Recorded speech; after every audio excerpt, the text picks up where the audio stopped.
Welcome to Behind the Muscle podcast. Today's guest is an IFBB Pro. Today's guest is Justin Randall. Justin, welcome to the podcast. Thank you. For sure. So we're going to just dive right into a couple questions. I'd like to start each podcast off with, Justin. The first question I have for you is, who are a few of your favorite bodybuilders of all time? So a few favorite bodybuilders of all time. Well, I got to go number one, my boy, Jose Raymond. I've been a fan of Jose, since I started this stuff. It turns out we ended up being close friends. But he was my guy. I would, follow him around everywhere whenever he did a appearance, whether it was Daniel and Bailey's, sort of get-togethers in Pennsylvania. I went there. He would do some appearances in Boston. I would show up there. I loved Jose. He was my favorite. Of course, and this is in no particular order, John Meadows. John, I worked for John at Granite Supplements. He put out information, when I was younger, that I followed religiously. When I first got into bodybuilding, and it turns out, down the road, I ended up meeting him, and, him and I got close. And, but yeah, he's definitely one of my favorites. I would also put Jay Cutler, in that category. I don't know Jay personally, but, he was the guy in the magazines, that I picked up when I was younger, looking at all the Muscle Tech ads and stuff like that, the guys that I wanted to look like. And, I would say Jay definitely, had an impact on, my bodybuilding career, because, he was one of the first guys that I ever saw, in those magazines, and, it went from there. So sometimes I like to ask this, and I'm going to ask this to you. Obviously you're an IFBB Pro and an elite coach and have a lot of clients and athletes, but are there any guys kind of in the current crop of the IFBB, like open men's bodybuilding, that not necessarily that you look up to, but maybe you just respect their work ethic, you respect their physique, you just respect their maybe overall package? Is there anybody on the top of your mind that you can think of? Oh, absolutely. The first one that comes to mind is Sean Clarita. He's our IFBB 212 champion. I've been following Sean, and I've been a fan of Sean's, since I first started in natural bodybuilding, because he did too. He turned pro as a bantamweight, under 143 pounds. And, I was a little guy myself, coming up at the NPC. So, I followed him, and, kind of took on that mindset. A lot of people told him that he'd never, amount to be anything, especially in the IFBB, coming from one of those lighter weight classes. And, I've always looked up to him because he was relentless, so I would say currently Sean is the guy that I probably look up to most, that's active in the IFBB right now. As far as open guys, let's see. I'm a big fan of Hadi Chupan. Okay. I don't know Hadi personally or anything. I watch his videos. I love the way he trains. I love the packages that he brings, the condition, everything overall. And yeah, I mean, I would say for 212, Sean; for open, Hadi. Awesome. I want to touch on, I actually had this written down to ask you at some point, Justin, and because you brought up John Meadows, I just want to kind of ask you about him right now. I know that you are still connected with Granite Supplements, but would you just expand a little bit more on maybe what John did for you, not only as an athlete, but maybe as a business person, but also probably more importantly, just as a human being? I've had several other people after John's passing on here that talked about him, and it goes beyond bodybuilding, right? So if you don't mind, would you just maybe share a little bit more of how John Meadows kind of impacted you? So the thing that, since I was younger, I've always noticed about John was how much he cared, how much he cared about everybody, whether it was a client or not. He cared about making people better. I watched his approach that he took with clients in the bodybuilding industry, and that's something that I always, strive to follow in his footsteps. As far as me personally, I met John, when he turned pro at the NPC Universe. I think it might have been 2015. We didn't really know each other that well. Andrew Berry was a great friend of mine. He obviously still is. He knew John. He worked for John. He kind of introduced us. But as time went on, I would see John at shows and things like that. But, just the way he impacted me was just his mindset. The way he always wanted to educate everybody. He always wanted what was best for everybody. That's hard to find in someone. He was obviously very successful, with his business, with what he's done with the fitness industry, but you could tell that it was just so much deeper with him, and the way that he wanted to impact people. And now, look at the legacy that he's left behind. John definitely installed some confidence in me, as a bodybuilder, as a coach. I always tell people this, when he called me that day and asked me to be a part of the Granite team, I consider that, one of my greatest accomplishments, whether it was the degree, turning pro, whatever I've done in the past, getting that almost approval from John because of the way that I viewed him, that did it for me. That was really what made me take a step back. And, I was extremely happy and I was extremely proud because someone that I've respected for so long and who's so well respected, wanted me to be a part of his team, and it kind of blew me away. It was a feeling like no other. Awesome, man. I appreciate you touching on that for a minute. Of course. The second question here, and this will kind of tie into a little bit of your backstory, but at what age did you start lifting weights, Justin? And then what was kind of the why or the reason behind you starting at that age? So I probably started when I was 16 years old. I used to train every day after high school. Planet Fitness in Woonsocket, Rhode Island. I don't know. I pretty much started, I was a very small kid. I'm 5'2". I weighed maybe 120 pounds, 118 pounds. I actually played basketball when I was younger, believe it or not. But I was very small, so, it was kind of the reason why every kid starts. He wants to get bigger. He wants to put on muscle, so I loved lifting. I loved training. And I actually quit basketball my junior year because I loved lifting so much. I'm like, oh man, I'm like, basketball season's coming up and this is going to get in the way of me training. I'm not going to be able to do what I want to do every day after school, practice for 3 hours. So I actually quit. I put it aside, because I just wanted to get into lifting, and I wasn't thinking of bodybuilding or anything at that point, or shows or anything like that. I just wanted to lift and I wanted to put on muscle. And that was pretty much my passion at that point. I love it, man. So was it like a parent or a coach, or how did you even get yourself, to a gym to even think about starting to lift weights? I wouldn't say it was my parents. It was kind of just, magazines, honestly. I had a passion for supplements, and I wanted to start using some things, and I would see these guys in the magazines, and I really wanted to get in there and lift to look like them. And that's kind of what just, drove me into it. I wouldn't say it was anything specific, but, I just wanted to start training. I obviously loved exercise. I was an athletic kid my whole life, and now it was just a different realm. I wanted to put the focus on just building muscle. Excellent, man. All right. So that's going to kind of take us into a little bit of your backstory. I love kind of getting, quote unquote, no pun intended, behind the muscle. So if you don't mind sharing, Justin, where did you grow up? You already brought up sports. Just paint the picture a little bit for us for myself and the listeners in terms of your childhood. Did you have any siblings? Just kind of touch on that a little bit if you don't mind, and then we'll kind of start transitioning toward your education, college education, and bodybuilding. Yep. So, when I was younger, I played every single sport. I did baseball, I did basketball, I played Pop Warner football, I even did karate. I had an older brother. He was 5 years older than me. So he was always kind of my coach in regards to that.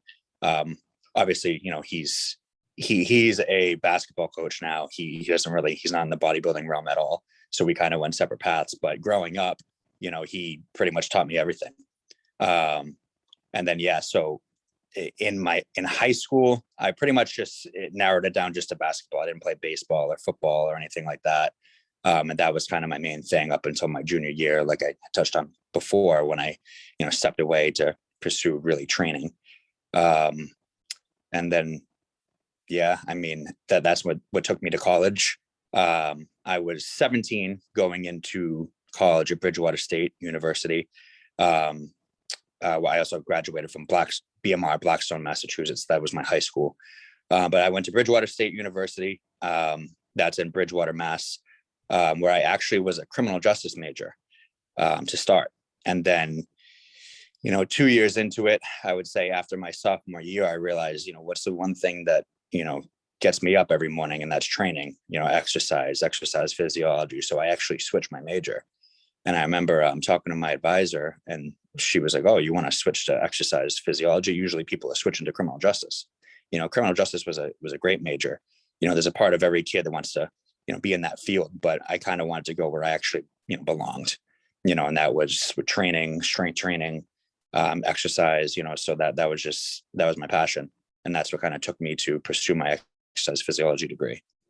So before we kind of move in that direction, I want to take a step back. How did you, I mean, you said you're 5'2", so you're always kind of a smaller, shorter individual. How did you get into basketball? That I've ever since you brought up basketball, and I mean, usually, when you're a kid, you don't really, understand the height thing, but as you get older, once you get into middle school, high school, you realize, like, if you're 5'2", you're probably not going to be making it to the NBA or even probably playing college ball. But what was it that got you into basketball, and what did you really enjoy about it, Justin? I honestly just loved the game. Since I was very little, I enjoyed watching it. I started playing, maybe when I was 6 years old. As I got older, I played year round. I did AAU, I did fall ball, I did rec leagues. And then that's when I played middle school into JV, into varsity basketball. I've always loved basketball. I still do. I'm a huge basketball fan. Not a lot of people know that about me. I have NBA league pass and everything. My girlfriend and I were very big into basketball, but yeah, I love the game. And obviously, as I got through, I would say up to the JV level, I started to realize, like, this probably isn't really taking me anywhere into college, into anything professional. That's when it starts to sink in. And even my father, he was always very realistic with me about that. He's like, Justin, you got to think beyond basketball someday, because I loved it. I would play every single day, but I think we all know that I really wasn't going too far with it. It was just kind of love the game. I didn't suck though. I was pretty good. I was very fast. I played point guard. And like I said, I played varsity basketball up until my junior year. So I was pretty decent. It's just, it was a passion. It wasn't anything that I was going to take anywhere, unfortunately. Now you're out in the Boston area. I'm assuming that's kind of the area that you grew up. Is that so? Yeah. So I grew up in Blackstone, Massachusetts. It's more so near Rhode Island. Okay. So I live in Rhode Island right now, and it's actually only 15 minutes from where I grew up. So Boston, from where I grew up, is probably about 45 minutes. So I'm assuming a Celtics fan, or am I wrong? So in basketball, I'm more attached to players than I am team. Big Steph Curry guy. I'm a big Zion Williamson guy. I was really never too diehard into the Celtics. I do like the Celtics, of course, but like I said, I'm more attached to players than I am the actual teams. Okay, so I want to ask you, because this is just kind of how it is with my podcast. We don't always have to just stick 100% to bodybuilding, especially when somebody has something that they're interested in outside of bodybuilding, like basketball. I want to ask you this question: Jordan or LeBron James? Jordan. Okay, cool. we can continue. All right. Yep. So you mentioned you went to college. I know from just doing a little bit of studying and reading up on you on your social media, you have a bachelor's degree in exercise physiology. You started off with criminology, then you switched over. So you obviously you graduated. Once you kind of switched over, Justin, to the exercise physiology courses and moving in that direction, in college, kind of what was your mindset in terms of what you want to do after you graduated? Were you trying to be like go on and train athletes, or what were you thinking in college? So my first year of exercise physiology, I was actually a personal trainer. And I honestly wasn't sure too much of what to do in that field, because, people would always tell me like, oh, you can't be a personal trainer your whole life. So strength and conditioning coaches for athletes and for teams, that was kind of the ideal field that someone would get into in exercise physiology. But it was weird because I didn't have too much of an interest in that. I had more of an interest in hypertrophy, building muscle. So a lot of my courses were designed around athletes, strength and conditioning. So I was kind of that odd one out. It was until I was 20 years old in college, that's when, I got into actual bodybuilding, but I had never envisioned me being a, bodybuilding coach or a nutrition coach. Or like, I didn't even know what that stuff was, so I can honestly tell you that when I was in college, I knew I wanted to do something in the exercise physiology field, but I didn't really know what, so this path kind of just took me. It wasn't something that I set out to do. No one, I don't think anyone grows up to want to be a bodybuilding coach because no one really knows what that is, so ideally I probably would have ended up in maybe the strength and conditioning field, with a team, but I wouldn't say that was where my passion was. Right. And you bring up a great point, because I have a bachelor's degree in exercise science, and I've been into bodybuilding for a long time, including when I was in college. And I know with my degree, it's like, yeah, I got the degree and it's, it is what it is. Right. But like, I just feel like my college experience kind of matched yours. Like they kind of have a track, right? And it's like, you can take option A, option B, option C, and there's no really variation if you're really like into hypertrophy or into bodybuilding. So that's a great point that you bring up. I share a kind of a similar experience in that regard. Now, you mentioned I'm kind of really getting into bodybuilding at the age of 20. Is that when you actually started competing, or when did you really get into the competition side of bodybuilding? So, as I said, when I was growing up and I started weight training and looking to put on muscle, I didn't even know what bodybuilding was, honestly. So it was when I was 19, I was in the gym. And my best friend at the time, his cousin, who was a female bodybuilder, approached me, and I had known her growing up. And she's like, you should really think about, doing a bodybuilding show. And I was like, oh, like, I'd have to get a lot stronger, because I thought she was referring to powerlifting, and she's like, no. She's like, I want you to do a little research on this. And like, obviously the first thing that comes and pops up is, guys in the man thongs and everything. And I'm like, oh, well, it looks cool, And like I said before, I had seen all the guys like Jay Cutler in the magazines and everything. And I'm like, oh, that's what they do. They do bodybuilding. Okay. So, I took an interest to it, and I did my first show when I was 20 years old that fall. And that I started in the OCB, and that was the first time I ever competed. And then it kind of just took off from there. So what was the your experience with that first show, like the prep? Did that a female help you? Did you have somebody else at the gym helping you? Did you do it all on your own? What did that look like for number one? Yep. So she was essentially my trainer. It really wasn't like she wasn't like a coach like we know today, in terms of, to me, like she didn't like make diet changes every week. She kind of just gave me some, foods that I needed to eat, things that I couldn't do. She would teach me posing and things like that. She was definitely a phenomenal guide. And I would say she's the one who, kind of pushed me into it. But it wasn't essentially like coaching like we know today. Like, I wasn't emailing her with check-in photos, every week and stuff like that. I would kind of just go to her house, and like she would show me some different things, like in terms of posing and, like I said, with the diet, the do's and don'ts. I actually did my first prep when I was in college. I was still living at college. I lived in a frat house. I wasn't part of the frat. I was just close friends with all of them. And I didn't know much. I didn't know that, you shouldn't drink on a contest prep. I didn't know those things like that. I would kind of just do them. And then Tracy was her name. She would tell me, she'd be like, well, hey, you can't do that. I was drinking 3 weeks out from my first show at a party because I didn't know how that affected the body. So I did that whole prep, in that frat house. I would always have my chicken and rice with me. I would wake up and do my cardio in the morning. So, I went all in for what I knew. I just didn't know a lot of the things that you're not supposed to do in a bodybuilding prep. So how did that first prep, that first competition end up for you then? Like, where did you place? How do you feel just as being your first one now looking back? I mean, how did you look? So I was pretty shredded, for a little guy. I was 129 pounds, my first show. I did the junior class where I placed second to a very good friend of mine, Nick Pinero. It's funny, like we still all do this today. Like that was our first show together and we didn't even know each other. He beat me. Then I took third in the novice class. I didn't do the open or anything like that, but I remember I got these two huge trophies, and I was hooked. I'm like, oh, this is awesome. I loved the whole process of it.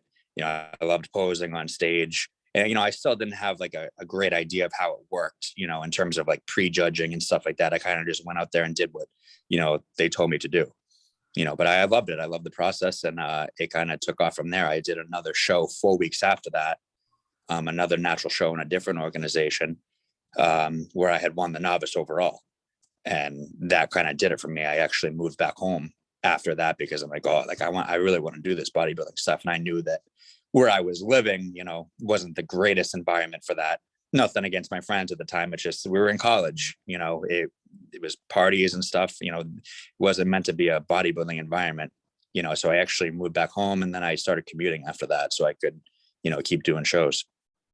Love it. Now we're going to come back. I want to touch on your competition history, but you started this entire bodybuilding process or journey, if you want to call it that, while you were in college. So, and then we already talked about the exercise physiology, and, they're kind of pushing towards training, the strength and conditioning. You weren't really into that. So after you graduated, what did your career kind of look like at that point?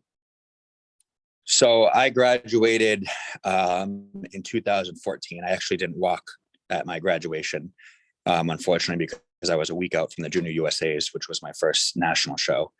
So in college, I kind of kept going. That's when I had started in the MPC. Well, I was still finishing my classes and things like that. It was after college to where, that's when I started. Once I had done maybe, it was probably 10 shows, I had started coaching some people, and that's kind of what took me in the direction of, coaching and making money through, helping people, whether it was just people with general goals and competitors. It started off obviously very small. I did most of the contest preps for my friends, or for free, because I wasn't comfortable charging people money for my knowledge that I didn't even really have faith in yet, and then it just kind of built up from there. I actually worked at, when I was in college, and then right out of college, I worked at GNC. I worked at GNC in Providence in Rhode Island. And that's, where I started to meet a lot of people. I started to kind of network a bit. So it was a pretty cool job. Obviously, I wasn't there forever. I had moved on to, a different company, Performance Nutrition. And when I worked there, that's when I worked there full time. And then that's when I started to coach more and more individuals because, people would find out that, oh, there's this guy at this store that, helps you with your contest prep. And if you want to get into bodybuilding and stuff like that. And that's kind of where it took off. So that leads to a question. Now, when you are, obviously you had a degree, right? You said you kind of started coaching a little bit, I think, while you were in college, but you have a degree. So that's some validity and things like that. But like, you didn't go to college to be a bodybuilding coach, right? So how did you kind of like, start learning? Was it just through your own, like, kind of through social media, through your own reading? Did you have a mentor? How did you kind of learn how to coach people in terms of bodybuilding, Justin? So through my own preps, definitely a lot of reading online. I was, big into research and things always, at that age. I also had a coach who was actually one of my professors for weight training 101. He had coached me through my natural shows. And he was actually, he did my nutrition. We would check in all the time, and he was very hard on me, which was great. He's the one who taught me, what true bodybuilding condition was, how you need to get shredded, and how to approach different things. And, I learned a lot from him. But yeah, I would say it was honestly just through experience, trial and error. There's, other than research and doing your own reading, and I say that the best way to learn how to be a coach is through experience. You kind of got to dive into it. But like I said, I wasn't really charging people or anything because I didn't trust my own knowledge because I hadn't done it a lot, and then it's kind of where that's how each prep that I would do for people, I started to learn people's bodies and learn, different approaches of cycling food, what works, the amount of cardio they'd have to do, training approaches and things like that. So it was a very slow process, obviously, because you can't just dive into coaching and be good at it. It's, as everybody's individual, everybody's body's different. So you can't prep one person like you prep the other. The biggest thing I learned was how to pay attention to people's physiques, how to pay attention to see how they should look 8 weeks out, how they should look 6 weeks out, based on that individual, and then make the diet adjustments from there, make the cardio adjustments from there. Some people you have to push a little harder. Some people, get away with doing a little more. It was all different. And that's what I started to learn myself through working with different people is, no approach is the same. So now you mentioned the gentleman that was a professor of yours that kind of was your first like official coach, it sounds like. Were there any other coaches along your own competition history that you hired or that helped you that you kind of want to mention that maybe helped mold and shape you into the coach you are today outside of, John Meadows and the gentleman you just mentioned? Yep. So my first NPC show was 2014. That was the Powerhouse Classic. And I worked with Boston Lloyd. Boston Lloyd, his fiance, Ariella was my best friend. We had trained like every day. She's the one who, kind of got me into the NPC. I was very, very close with her. We'd hang out all the time. And then that's how I met Boston. And Boston coached me for my first 2 NPC shows, the Powerhouse Classic and then the NPC Junior USAs. And he was a good friend of mine. It was great. Like he really paid attention to me. He really cared. He taught me a lot. And yeah, I would say he was my first coach when I started doing the NPC shows. From there, I worked in 2015. I worked with Shelby Starnes. Shelby, obviously, I didn't know personally. He was online based, but I had always looked up to him. I'd always looked up to how he brought in his competitors. So I worked with him for the my first pro qualifier, the NPC USAs. And then after that, I worked with Jose Raymond, and he was kind of my last coach.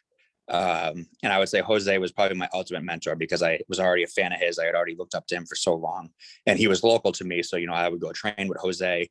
Jose would obviously do my diet, everything. And he was probably the one who had the biggest impact on me in terms of how I molded myself into a bodybuilder. The confidence, that he installed in me. He always had confidence in me, so taking on his ways, that's kind of what really molded me.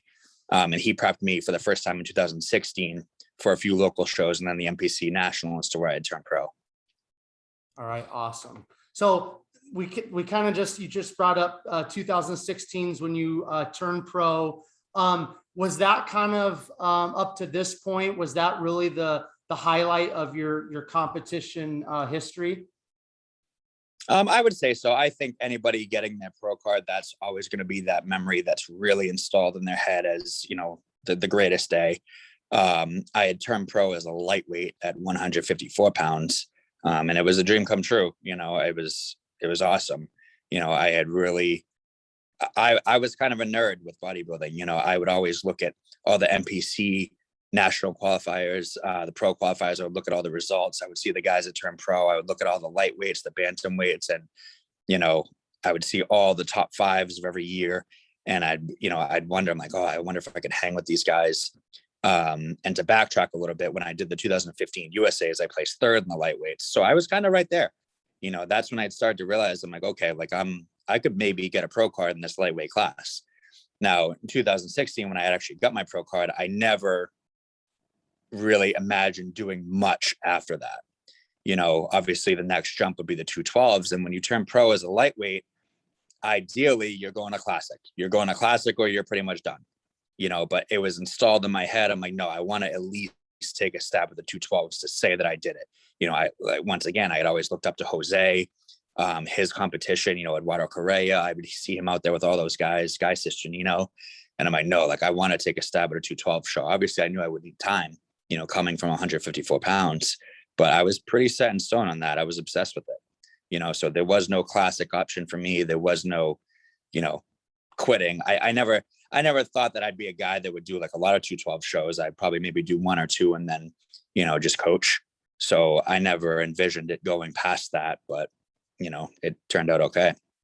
So touch on that then. What was your pro debut and what was that experience like? So after the 2016 Nationals, that's when I just literally became obsessive over, doing what I needed to do to not embarrass myself on a 212 stage. That was my goal, to not embarrass myself. I knew that I had wanted to do the 2018 New York Pro. I was set in stone on that. So I took a year off. I took 2017 off, and I ate a lot. I trained very hard. That was probably my most productive off season, ever. Obviously, because the amount of muscle that I had to put on. So 2018 was my pro debut with the New York Pro. Jose got me ready for that. And I actually came in at, I believe, 179 pounds. It was 179, 180. I was fluctuating. So I put on a good deal of muscle to get ready for that. Now, it was funny because, as I was getting closer to the show, this was my IFBB Pro debut. I had no expectations, and I'm like, oh, I'm probably going to be sitting there in fourth call out, but it'll be cool to be out there with those 212 guys. And, Jose he didn't like that mindset with me. He's like, dude, I think you're going to beat a lot of guys that you never thought that you could beat, so, and I'm like, okay, like, yeah, it was all just kind of fun. And then I remember, like, as I would post some pictures, like I would, like, Dave put me on RX Muscle, as someone to look out for. And then, like, I started to get posted on these bodybuilding pages as like I'm like, whoa. I didn't sign up for any of this. I'm like a little lightweight guy. Like, I don't count, so people are actually talking about me going into the show, like, as a, someone to look out for. And I was like, it started to create all this pressure. I'm like, I didn't know any of this was going to happen. I was supposed to be that little guy just sneaking out there to do a pro debut and then probably done after that, just to say he stepped on an IFBB stage. So then at the show, the New York Pro, honestly, I really wasn't nervous. I got back there with all the 212 guys, and it was awesome because I was fans of a lot of them. I remember my first show, Sean Clarita was doing it. So right away there, it was just already so cool. Zane Watson. So I was backstage with all these guys, and I'm like, this is just awesome. So I can honestly tell you that I really wasn't that nervous. I went out there, I did my individual at prejudging. And honestly, I remember that was the last show that Jim Mannion himself had judged, because it was a New York Pro. So Steve doesn't do his own shows, Steve Weinberger.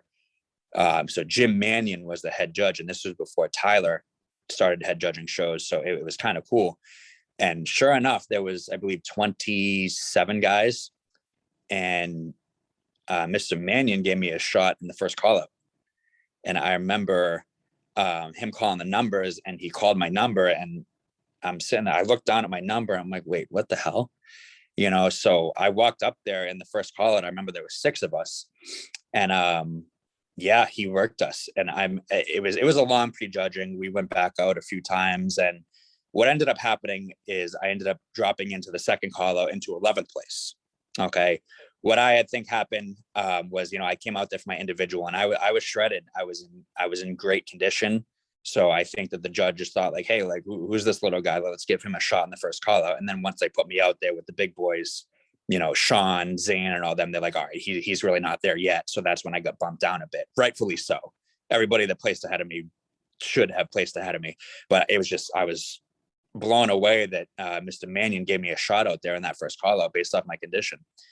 So that kind of gave me a little confidence. I'm like, whoa, my God, I actually got looked at, and I placed 11th out of 27. So I'm like, I beat half the lineup, and everybody was like, oh, like, how do you feel about 11th? And I'm like, I feel great. I'm like, there was guys in that lineup that I knew of that I'd never dreamed that I could beat, so it was honestly an awesome experience, getting a shot in that first call out. And I didn't care where I ended up. I didn't care that I dropped to 11th. Like, I was just like, holy crap, they looked at me. So that kind of changed things. That was like, man, like maybe I do kind of belong up here in this 212 class. I'm definitely still a smaller guy, but Jose would always tell me, he'd be like, dude, condition is condition. He's like, you're going to beat a lot of guys that you would never think because you're in condition, and he's like, you got to carry that to every pro show that you do, So that's kind of what, set me off and gave me confidence to where, I'm like, oh, I actually belong out here. So what kind of did your personal bodybuilding career look like then, post the New York Pro debut? So after New York, I ended up doing the Dallas Europa, which I wasn't supposed to do. It was because I had plans to do the Chicago Pro after that, and it was 7 weeks away. So I told Jose, I'm like, hey man, we're in shape. You want to do something sooner? So I jumped into the Dallas Europa. I didn't do so hot. I was in third call out, but still, I was still in that lightweight mindset to where even though I was in third call out, I just beat these few guys, and I was like, I just had a different mindset than a lot of guys because I knew that I wasn't supposed to be out there coming from the lightweights. The only people that I knew had done it was, Sean Clarita, like Derek Farnsworth, Dwayne, it's just, I was in that mindset to where like, I'll take what I can get. I'll beat who I can beat, and then I actually did the Chicago Pro 3 weeks after that. And I made the top 10. That was my first time making the top 10. There was, I think, 17 guys. So I got to do my posing routine at night, which was pretty cool. So that was all a new experience for me. And then after that, that was the conclusion of my rookie season. So I had done 3 shows and I'm like, oh, I want to keep going. I think that I can, actually get bigger. I can get better. And, Jose would be like, absolutely. Why would you stop? And like, I told him, like, you got to understand, man, like I didn't picture any of this. Of course I wanted to do a pro show, but like, I didn't expect to be in no top 10s or first call outs or anything like that. So then that's kind of what set me up to go into 2019, where I did the New York Pro and then the Puerto Rico Pro. The New York Pro that year was 2019. That's probably my most memorable show. The reason why is because I remember it was about 28 deep, 27 to 28 deep, and there was maybe 10 or 12 Olympians in that lineup. So it was a crazy lineup.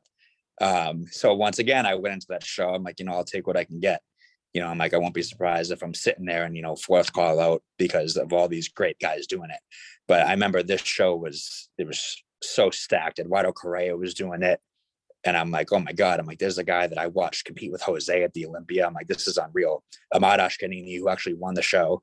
I had looked up to him and I'm back there with these guys. And I'm like, man, this is cool. And that show, I wasn't in the first call out, but Tyler Mannion had judged and he put me in the second call out, the middle of the second call out, to where I ended up placing 7th. So once again, not making first call out, most people will be, pretty bummed, but I'm like, damn, I'm like, got 7th out of these 28 guys. And I'm like, I beat some guys that were on the Olympia stage just that year before. So to me, it was awesome.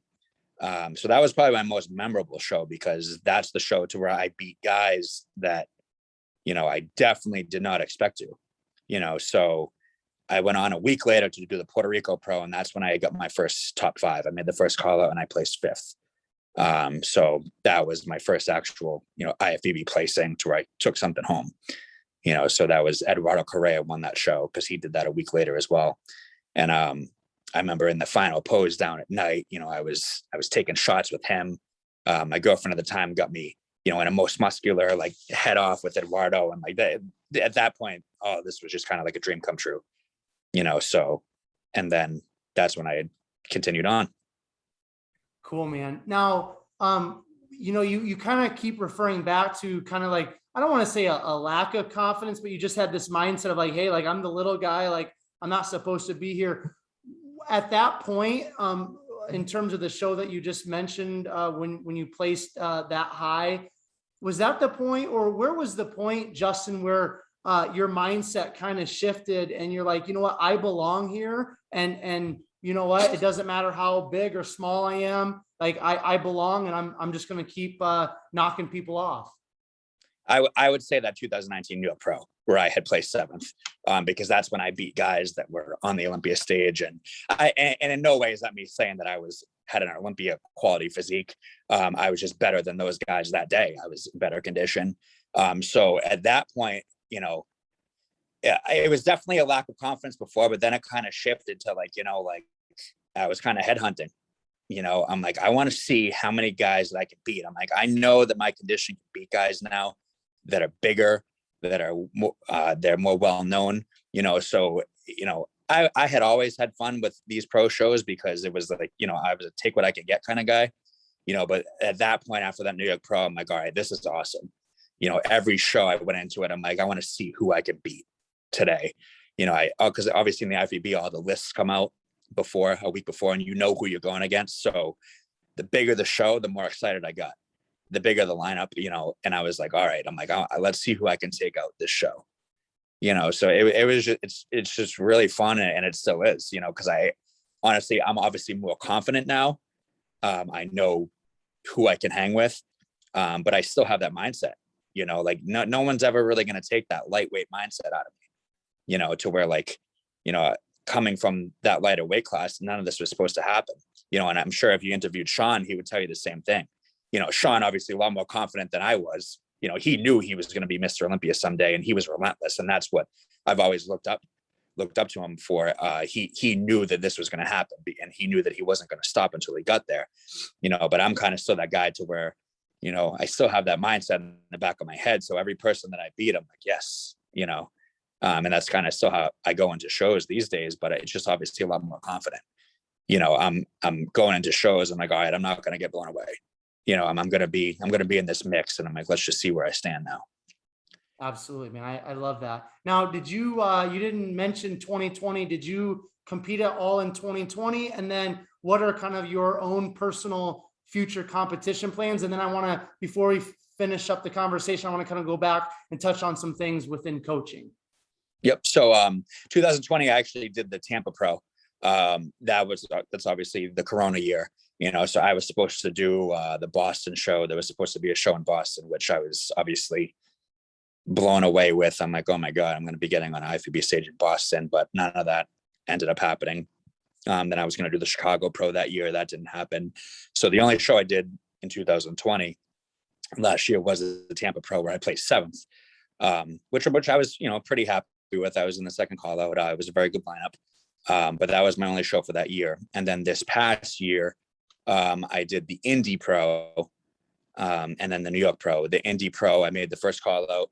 I ended up placing 6th. And then the New York Pro this past year, which was actually, it was a week later, I placed 5th. So that was pretty important to me, grabbing that 5th place, the New York Pro, because as an East Coast guy, in Massachusetts, I mean, obviously now I'm in Rhode Island, but it's still all East Coast. Like the New York Pro is like our Olympia. Growing up doing all these East Coast shows, all these local shows, like it's a dream to get to the New York Pro one day. So this past year, grabbing that 5th place there, like I was very, very happy with, so as far as future plans, honestly, I'm not sure, because the business right now and my clientele right now, I'm very fortunate to where it's at a place where I never thought it would be. And now is where the balance is starting to get very difficult for me. Especially this past prep. I had a rough prep this past year, although it turned out to be my best look. My body was kind of falling apart. I probably trained with maybe 1/3 of the intensity that I usually do, a lot of aches and pains. And, I have a lot of work to do, day in and day out with my clients and stuff like that. 5 weeks out from my shows this year, I was in Florida for a show. I had 8 people competing, and, the day that they were competing, I think I ate once that day. So it kind of made me take a step back and realize I'm like, all right, like competing right now, I think needs to be put on pause, because, this is what I do. My people come first, and obviously if it were to end today, I'm very, very happy with what happened with my, IFBB career. It was obviously, as we discussed, 10 times more than what I ever expected. So will I compete again? Not anytime soon. Definitely not next year. But I don't know where my mindset's going to be, at the end of next year. I'm always going to be a competitor. I'm always going to be a bodybuilder. It's just right now I need to put other things first. The last 8 weekends, I just traveled 7 out of 8 of them, I went from Connecticut to Phoenix. I had my buddy Nick doing USAs. I had to judge in Vermont. I had to judge in Buffalo. Then I had to go to Pittsburgh. I had 6 people competing, so it's just a lot of travel. And to be a professional bodybuilder and do that at the same time, it's very difficult, so, and to have responsibility of that many people, it's not easy. So I would say right now, obviously I'm still training, I actually feel great. My body weight's down as if it would be to a typical off season. I'm in the 180s. So my focus right now isn't, when's the next show, which that's the mindset that I've had for the last, 8 years, is when one show ends, what's next year? So I would say that mindset isn't there right now. The mindset is my people come first, and I'm just going to maintain a, pretty solid physique to where if I want to do something in the future, it won't take too long to get ready to do it. So. Love it, man. I highly doubt at your age you're done competing, so it'll come back, and I think you definitely will continue on. But like you said, I mean, at some point you've got to take a step back. I'm just kind of like going back to the basketball thing, right? Your dad's like, hey, Justin, you got to kind of think about this realistically. And at some point the competing ends. As competitors, I don't compete in the NPC, but we spend a lot of money to compete and don't really get a lot in return. So you got to take a step back at some point and say, okay, for the long term, for my life, for my family, what makes sense, right? So definitely get that. Now, before we wrap it up, I want to touch on a few things in terms of coaching, and then we'll finish it out. But so I want to go back to, when you kind of got into coaching, would you speak, because there's so many quote unquote coaches out there now, and there's some legit, there's some that are not legit, but there are people that are just getting into coaching. They're just getting into bodybuilding. They're just getting into helping people prep, that eventually they're going to be great. Like you are, like Matt Jansen, like Jose, right? So those people that have their heart in the right place, they're kind of getting into coaching, they're getting into bodybuilding. What advice would you give to those people, Justin, in terms of maybe some things that they can avoid, maybe pitfalls, or some things that you could speak into them that maybe you did to kind of help them speed up their coaching bodybuilding process? So this is a perfect question. And I can't believe that I forgot to leave this out earlier with how John Meadows affected me. But I remember hearing John Meadows say, when I was growing up following him, that he lets the passion drive him, not the money, and I would say that that's the advice that I would give to anybody that wants to get into this is, no one's going to trust you to, pay you a lot of money to do your first ever contest prep on them. All of us, I would say, I spent the first 3 years maybe doing most of this for free just because I loved it. And then it was, my girlfriend at the time was like, hey, like, you should probably be making money off this stuff, Justin, but it wasn't my intention.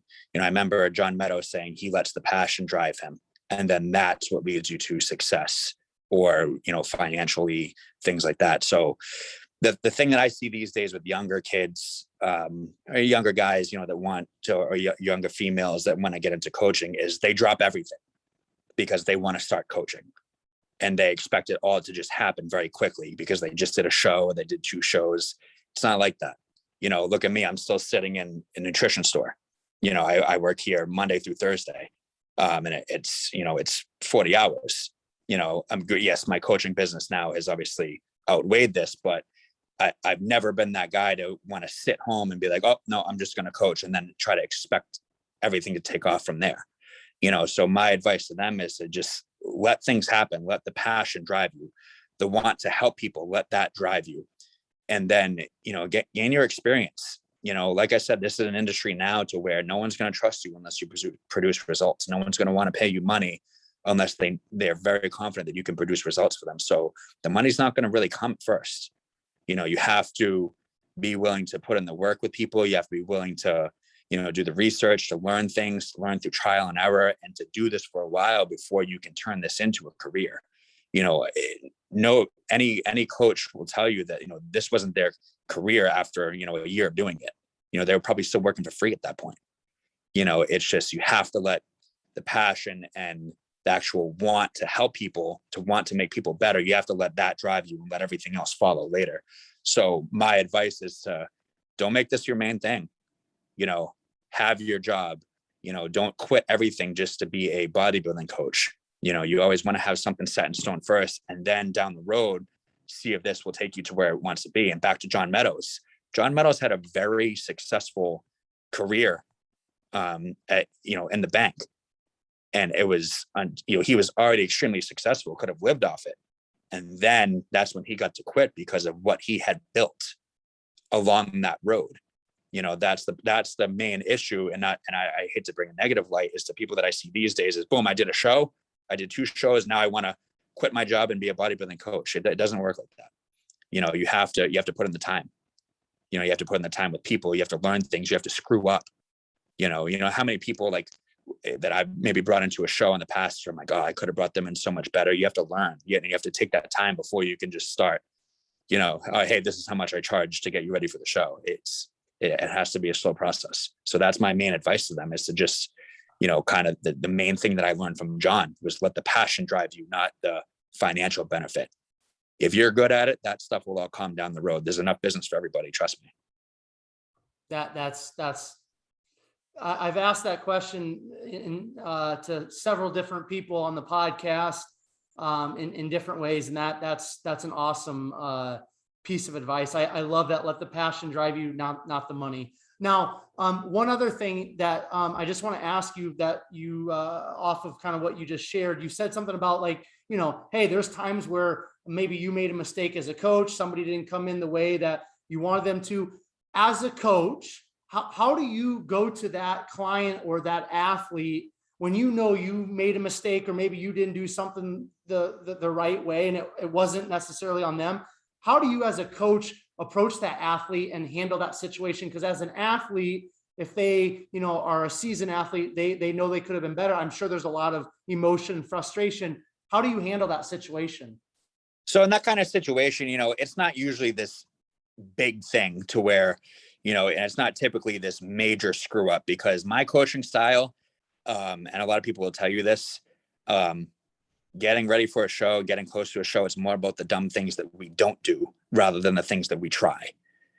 So my kind of situation, typically, if someone doesn't look how I wanted, it's maybe something that we could have done differently, but it's never going to be off of something that a decision we made that was just silly or that we tried something new.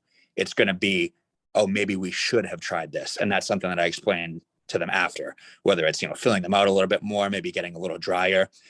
I can promise people that it's not the way that I coach. It's not ever going to be this, massive thing that we tried that just was an epic fail. It's going to be like, hey, and maybe we should have tried this. Maybe we'll analyze for next time. I think we could have brought you in a little bit better, and will I take responsibility for it? Sure. So that would more so just come from maybe not trying something when we could have, but being honest with you, the coaching industry these days has turned into a lot of overcomplicating things. And I tell people right away, we always hear about this dramatic peak week and these protocols. Our job is to get ready for the show and be ready before then, so we don't have to do those things. So my motto is kind of, I wouldn't say I'm necessarily good at nailing these fancy things that get ready for a show. I would say that I'm good at helping people avoid doing the dumb things that could make them worse, which sometimes I think is the most important, especially with really good competitors. There's really good competitors that I think, a lot of coaches just overcomplicate things. They try to get, 5% better and they end up being 15% worse. Sometimes it's just about backing off and saying, hey, let's not do this and let's see how you look, and that's sometimes where I find the most success. So what is kind of like one of those prep pitfalls that you see, not necessarily after you take on a client and you're working with them, but maybe a client that has come to you with a previous coach or something to that nature? What's a common, more often pitfall within prep for male, female athletes? So I would say the most common thing for anybody is just not getting ready soon enough.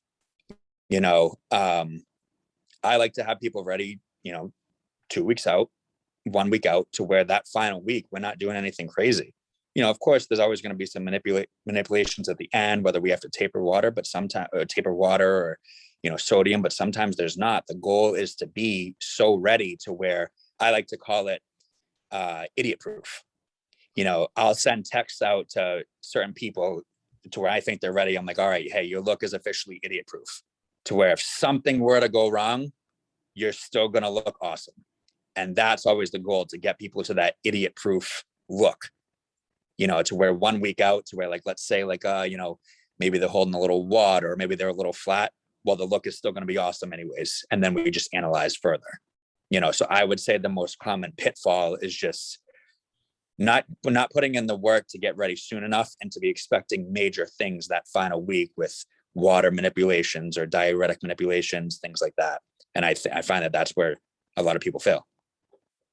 How do you, Justin, how have you utilized specifically Instagram, but I'll just use the word social media. How have you utilized social media, Instagram, to kind of grow your business, or to use it as an asset? Because a lot of times we hear the negatives about social media. I think social media can be used for a lot of positive, but how do you kind of approach social media? How do you utilize it to grow your business and for positivity? So social media is very interesting. You know, I think it's the best and worst thing for this industry. From a coaching standpoint, business standpoint, it's great if you use it the right way. You know, the way that I've always utilized it is, you know, I've honestly never, from when I started, I can honestly say like I've never really tried to intentionally market myself, making a post saying, all right, I'm taking on these clients, let's fill up these slots and stuff like that. I've always just posted transformations. You just post your work, and that stuff is going to follow. You know, I've always looked at coaching as, you know, it can't be a selling point. You know, I shouldn't have to convince you to come work with me. You know, it's, do you want to or not? And that's based off the work you see on Instagram. You know, Instagram is awesome. It really is. I know it obviously has its downside, especially in this industry, the way people approach things and with their big mouths and saying certain things and, you know, targeting others. But, you know, from a business standpoint, it's great. You just post your work.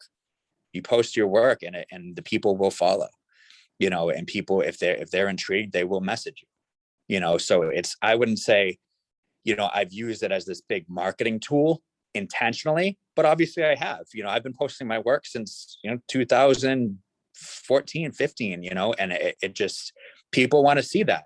People want to see what you can do. People want to see transformations, you know. So obviously we get in this industry a lot of like, you know, posting some transformations and stuff that might be altered a little bit or with angles and stuff. But if you just attack this business with just integrity and honesty, and you post your work, and you're not trying overly hard to get business, it's going to come, because people are going to catch on to the way you operate. People are going to catch on to the passion you have for this stuff. You know what I mean? So it's just, I've definitely used Instagram, you know, to just honestly show my abilities. You know, these days, you know, I don't get on much and do a lot of talking, you know, for time's sake. But, you know, I'll post even the questions thing once in a while, to where I'll open it up for a day, to where, like, let's say I don't have a lot of client work to do, and just to let people engage with you and pick your brain. And a lot of times things like that, like coaches that do these questions, leads to a lot, because, you know, after you get to a certain point, there's a lot of people that, you know, especially with, you know, well-known coaches, Matt Jansen, you know, Dom Cardone, all these guys that have a really good reputation, like some people might be intimidated to message them, you know. So like when guys like that, you know, do these questions on the Instagram story, whatever, it allows people to engage with them that don't get a chance to. And then like, oh, wow, they responded to me. Like, and then that might lead to an inquiry. Like, hey, like, how much do you charge to take me on, stuff like that. So I think things like that are the best tools, you know, putting some information out there and putting the fact that people can reach out to you, you know, on there, you know, because obviously like these big name coaches, I think it just comes down to a lot of people are just intimidated to reach out. And what's the worst case scenario? That person's not taking on clients and they refer you somewhere else. That's the worst case scenario. But, you know, I'd like to think that all of us, like, we're going to respond to people one way or the other, whether it's to send them elsewhere to you know, a coach that we trust, or to, hey, like, this is my waiting list and I'll take you on. But, you know, it's just going to be a little bit of time, you know. So I've used Instagram, I think, you know, to the best of my abilities. I may not be the best in terms of, you know, posting things about myself and marketing myself, like as a bodybuilder. But as far as coaching standpoint and posting my work, I think I've done a fairly decent job, you know, and that's what's led to things. Absolutely, man. Just, you know what, let the results do the talking, right? Because that's what brings in the business at the end of the day. So That's all. again, great advice. We've been going for almost an hour here. Want to be respectful of your time. So is there anything, before I kind of ask you one last question, Justin, is there anything that you would like to leave with the listeners? Anything that's kind of maybe in your mind or on your heart that you want to share that we haven't touched on already? Well, first I'd like to thank you for having me on. You know, I do, when I do get time, I really enjoy, you know, talking about this stuff. I always enjoy talking about bodybuilding, and, you know, especially now at a point to really see what information I can pass on to help people, whether it's coaching, bodybuilding itself, not necessarily people that I work with, you know. And honestly, me and that mindset comes a lot from John. You know, he always wanted to put information out just because it was a passion of his, you know. So anytime I get a chance to come on and do things like this, to share some information, share some light on my own personal journey or how I help others or approaches that I take, you know, I always love to do it. So big thank you to you for having me on to give me that opportunity. Because, you know, to this day, I actually just turned 30 today. To this day, like I still want to take an approach like John. I mean, how many podcasts has he done over the years? How many times has he got in front of a camera to share, you know, his experiences and to try to make other people better? And that's the road that I want to continue to, you know, do for myself and do for others. So yeah, I just want to give you a thank you. Hey man, you're very welcome. And I have said this a couple of times with other guests, like, you know, Jose's been a guest on the podcast, and I'm just going to continue to grow this podcast because it's a side passion project of mine. I own a gym. I compete in bodybuilding myself. And I'm just super passionate about bodybuilding, but I've said this a lot and I'm going to continue to say it. All of you guests that come on here and take time out of your guys's crazy busy schedules just to chop it up with some guy that has a podcast in Iowa. I have so much gratitude. So right back to you, Justin. Thank you so much for taking time. I do want to ask you one final question, and then after you answer the question, feel free to send the listeners where they can go to connect with you. But the last question I have for you is: will Sean Clarita repeat as the 212 Mr. Olympia this year? Yes. Okay, cool. Do you have second and third place in mind or not? Ooh, that's going to be tough. I think if Kamal is going to be nasty, I would not be shocked one bit if it was them 1 and 2 again. Derek Lunsford's physique obviously is incredible. I think if he nails it, which he is going to, he's going to be very, very tough to beat. So I could maybe see that as my top 3, if I had to say so right now. But, you know, I've competed enough myself, you know, with these big dogs to know that anything can happen. You know, anybody can be off, anybody can be on, and things happen, you know. So, but as of right now, if I had to pick an order, I think that'd be my top 3. I love it, man. And the cool thing, the exciting thing for us bodybuilding junkies is that we've got the Arnold this weekend, and then the Olympia, I think, is two weekends after. The Arnold. So it's like, man, we're getting the Super Bowls back to back, which is pretty cool. Where can, before I do the outro here, Justin, where can people find you? Where can people connect with you on social media? So Instagram, you know, I really don't use Facebook much anymore. Like I still get notifications to my phone, but, you know, I really don't check it much, maybe not as much as I should. Instagram, probably one of the better ways. And then my email, j1randall1991@gmail.com.